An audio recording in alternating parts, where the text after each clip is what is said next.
This video couldn't happen without those you supporting me on Patreon, including the big patrons of this month, the Nerd Therapist and Xavius.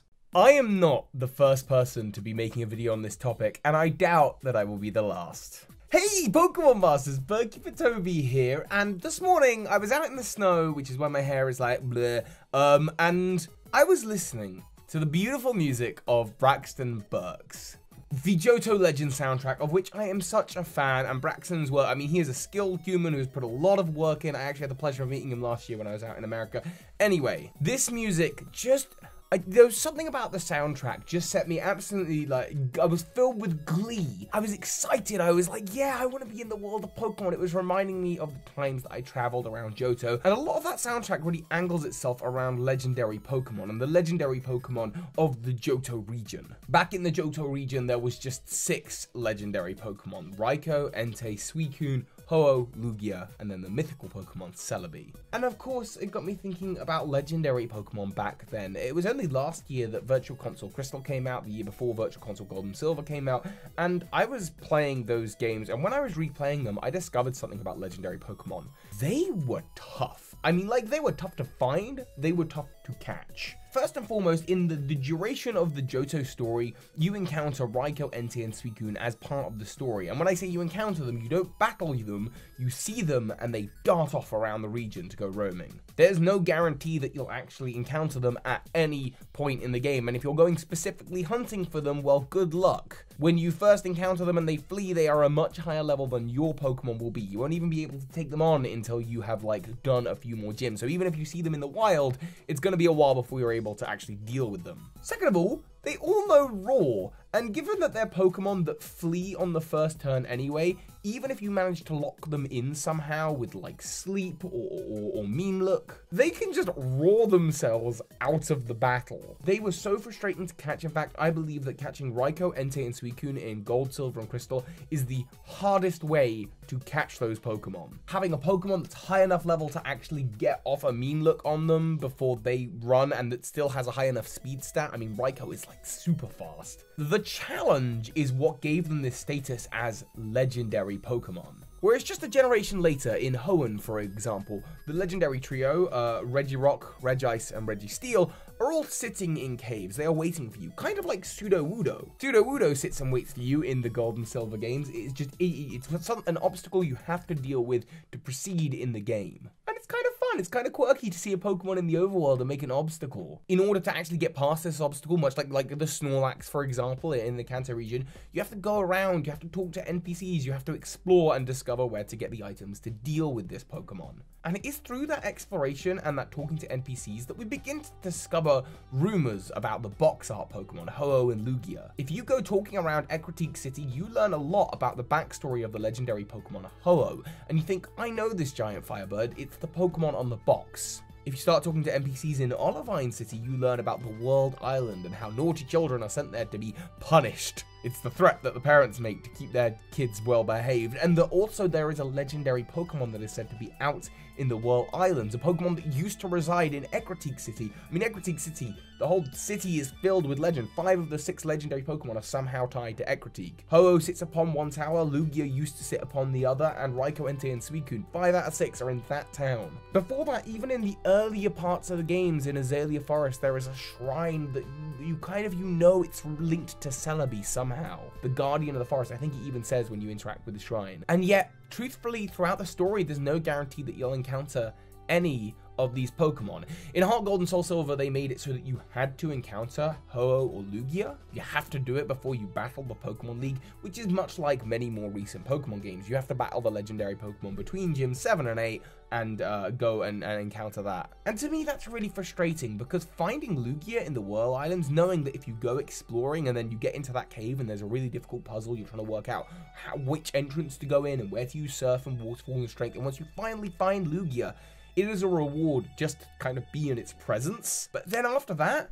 the battles are tough. You can't just throw an Ultra Ball and hope it catches, and even if you put the thing to sleep, I remember, like, I went through like 40 different Ultra Balls and had to reset my game like 3 times last time I was streaming just to catch the Lugia. Catching legendary Pokemon was hard, and it was a reward for finding the legendary Pokemon in the first place. Mewtwo, for example, you didn't encounter that before the league in Pokemon Red and Blue. Instead, it was a final boss in that you needed to have defeated all the rest of the gym leaders and the Elite Four to get to it.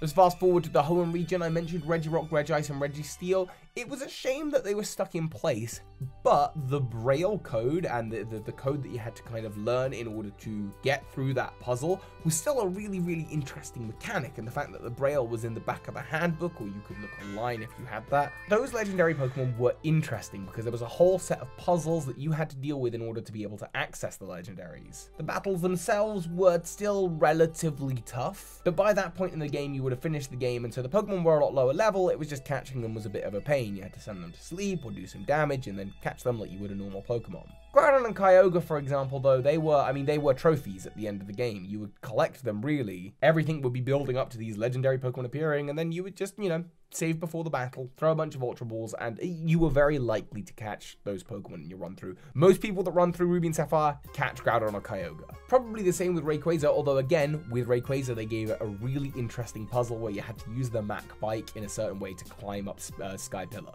Then we moved to Diamond and Pearl, and the Quick Ball is invented, and you can catch certain Pokemon legendary Pokemon just by throwing a Quick Ball. That's always the first thing you do, first turn now, Gen 4 onwards, just throw a Quick Ball. Also, legendary Pokemon become a lot more frequent and become very much tied to the story. You are guaranteed to go to all of the lakes where Azelf, Mesprit, and Uxie are in the Sinnoh games. You have to encounter Dialga or Palkia. Lore about Arceus is planted nicely throughout the game, so if you have the chance to unlock those events, then that's great, although the event for Arceus and the Azure Flute never came to the UK, or I think even the US, so that's unless you got hacking skills, then nope.